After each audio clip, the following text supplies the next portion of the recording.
So, welcome back, and I think there's no time like the present to try and carry on and have a look at how we might be able to repair this. Because, yeah, these movements are not nice to repair, that is. Not in my experience anyway, maybe I've been doing it wrong. So, just in case that is the case, I'd like to try and be a little bit more methodical about how I go about tackling those big springs. Now, I don't have any spring clamps that size, but I think there might be a way to work around it based on the order we put stuff back in the movement and stuff like that. And I actually still have a couple of normal movements from past sort of repairs, I suppose. I think they're in here somewhere. There's another one around somewhere. Anyway, yeah, this is my big box of broken movements. I keep everything, I never throw anything away, just in case I have a spare part that is needed. Oh, no, I can't get it back in. There we go. There it is. So these are examples of the movements that are in here. It's good to have spare plates actually.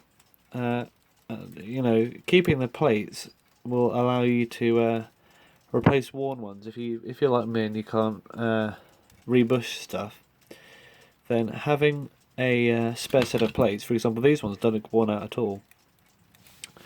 And this is a slightly earlier one. It's got a date stamp on it, 6402. And I think later on they changed it to a pair of letters. For example, this one is JH. I think it says JH. It's either that or... yeah, it's JH, I think. And this one is JS. So yeah, they had letters, but I think this is an earlier one because it's got a cutout there that looks more. It looks more sort of suitable for the movement. This one here, it looks like they've modified it to suit the alarm hammer, made it easier to put it in and out. But this one looks like an older one. But yeah, I think these are based off, from my research, I think these were based off a Young'uns design, although I've actually seen a very similar movement being used by Enfield, so maybe they had them at some point as well. But yeah, these are made in Hungary. So, I thought we should just carry on, and let's just dig into this, because I don't have much time, and I'd like to get this apart, because the sooner I get this apart, then the sooner I can start thinking about the next steps. So how do I get this out of here? Because I need to take the hands off. I think, yeah, it just pushes out like that. Trying to break the glass. I can hear glass crunching, which is really not a nice noise. I'll have to vacuum afterwards. But yeah, it's coming out little by little, bit by bit.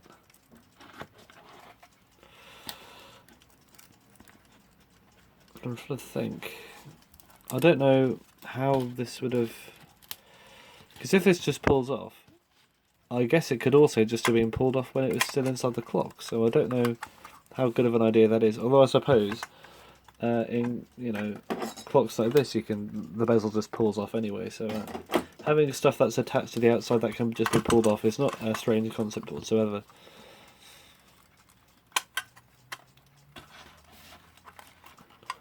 Having a bit of a trouble trying to get this off with my fingers alone.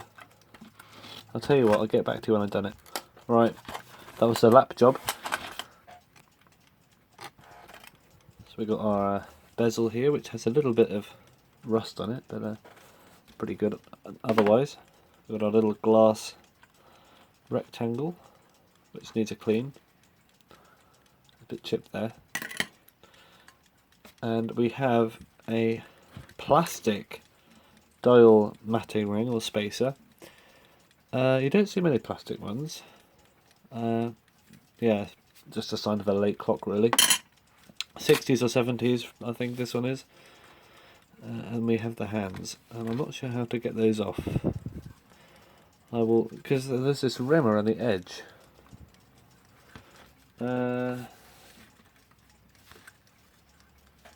trying to think about how I might get this one off. I'll get my little screwdriver. It's not where I thought it was at all. I'm going to try first the quickest way, which is to just lever it off like that.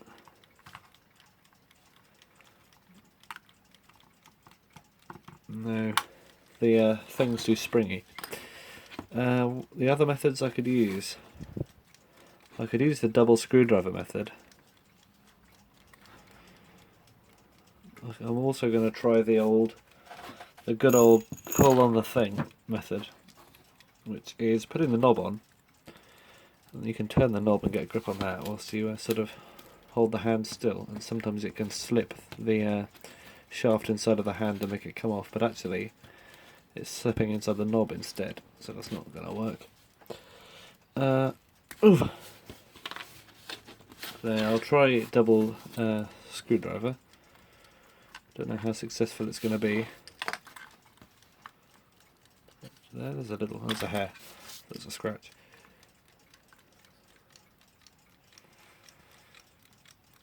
Yeah, this left screwdriver doesn't feel strong enough.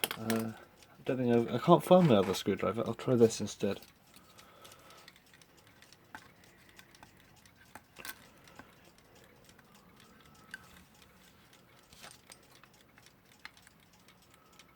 I'm trying to get it under the collet so it doesn't tear the top of the hand off. Oh. That was the sound of the movement popping into the cardboard.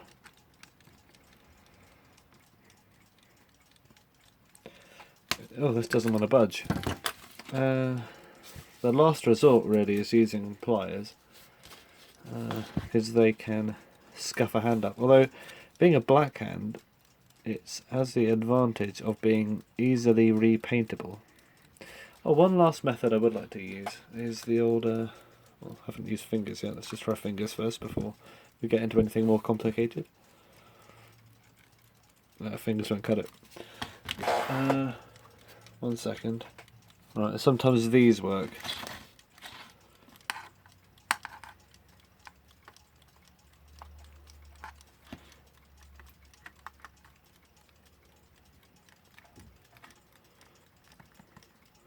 Really not the best tool to use, however, no, it doesn't work anyway. Yeah, a bit of a loss as to how I can get this off. So I'm going to have a bit of off-camera thinking. Right, I think I got it. So what I'm doing is I'm using these little pliers, and I'm putting one half of the pliers underneath the brass collet of the hand, so not the actual metal bit, but the collet underneath. Then putting the other plier on the rod in the middle, which is poking out, and then I'm just squeezing them, and it is lifted it up. So I'll remember that method, and it hasn't really done much damage. Yeah, a good and not so intrusive way of removing hands. So yeah, these usually, sometimes they come off with a thing. Let's just check. Yeah, I don't see any ammo pipes on these movements, so I think I can just pull this off now. Yeah, I think that's going to come with it, so I'll try and push this back on again, because it's lined up with the alarm, you see. Although I'll need to readjust it anyway because I've pulled it a little bit. But can I get these pins out? Now I do love a pin. They're a bit awkward and fiddly, but much nicer than twisted tabs or folded tabs or whatever. Oh, there's one.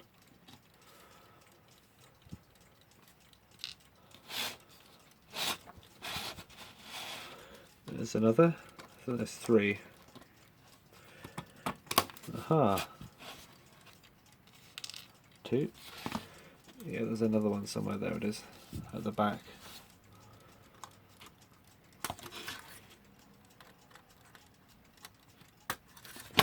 And it is out. Ta-da! Right, oop. Yeah, let's pull this out now. It should just... Yep. Yeah, you can leave that on there. I'm just going to check the alignment, so it should do the alarm thing. No, it's not aligned. Move that. Like that. And are we aligned? Nope, not quite. Nearly there.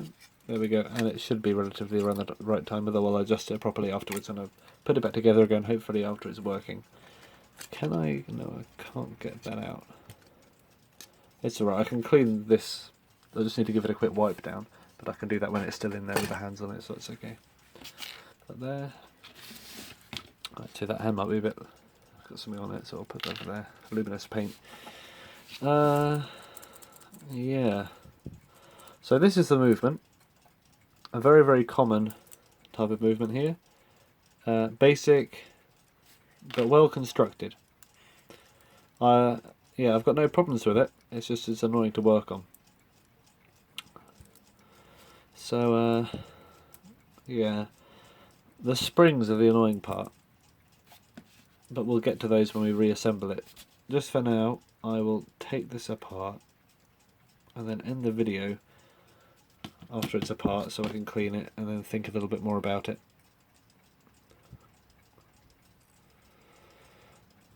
And then we can also look at what's gone wrong with it as well. So, routine, procedure. Just taking this cup out so the balance can come out. There we go. Oh, sharp are the... Yeah, they're still very sharp. Good. I think I might have a spare one of those considering the amount of movements I've got around here. Let down the power next. Aha! This actually has a let downable click. Can you see that? On the time, there's no point letting down the alarm because it's already let down, but you can see it actually has a proper kind of click in there, so I wonder if I can do it.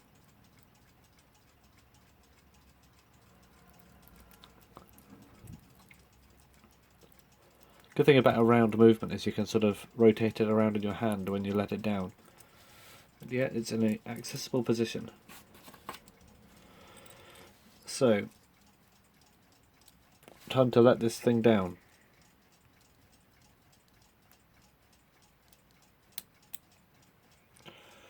I might even go the whole hog and trying to get it done all the way so I can just freely rotate it, although that might be a bit problematic.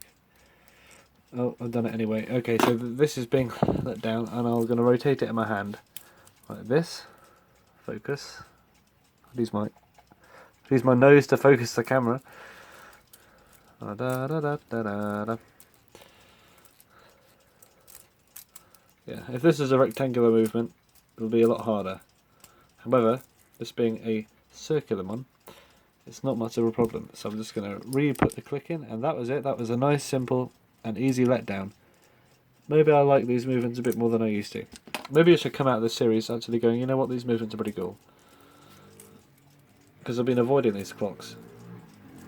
And hopefully for no good reason, because they're often in quite nice cases.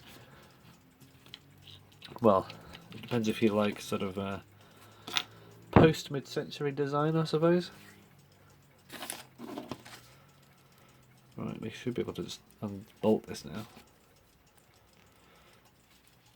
And yeah, if you're new to movements and stuff, I recommend taking a picture, as many as you can, to know where all the bits go.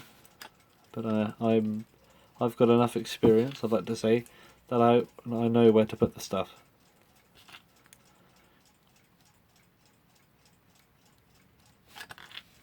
So, moment of truth. Yeah, I just don't have a spring clamp that small, really. It'll probably be a massive help. However, I think it can be done without one.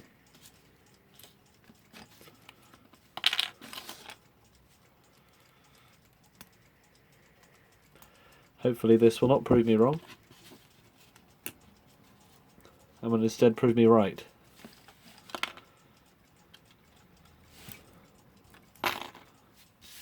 There. Trying to get the thing.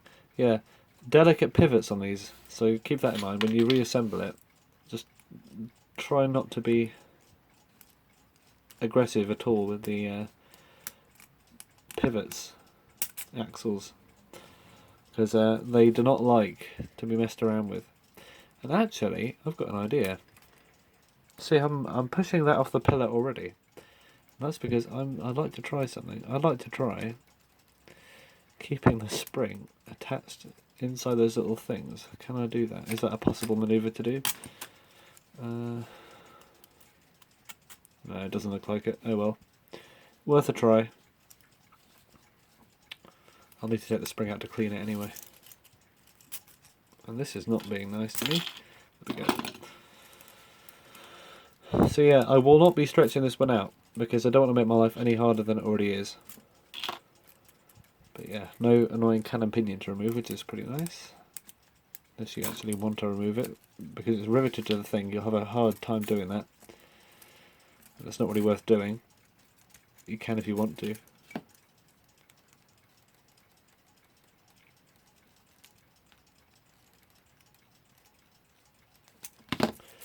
Why is this not coming out?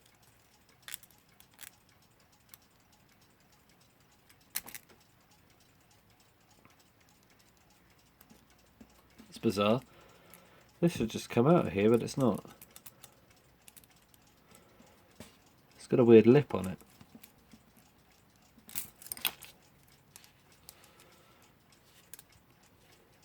Let's try and squash that down. I think it must have been when someone tightened the key up, it sort of put a little lip of material around the bottom of it.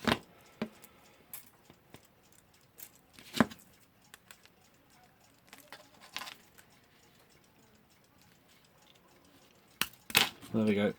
Right, that's out. And it's all in pieces. So, what is up with this alarm spring? Oh, this is actually intact. So what's wrong with this then? Oh, there's actually no click on there. Well, I think I might have a spare, so let's just have a quick look. This is my box of spare wheels. Now, do I have a mom wheel in here?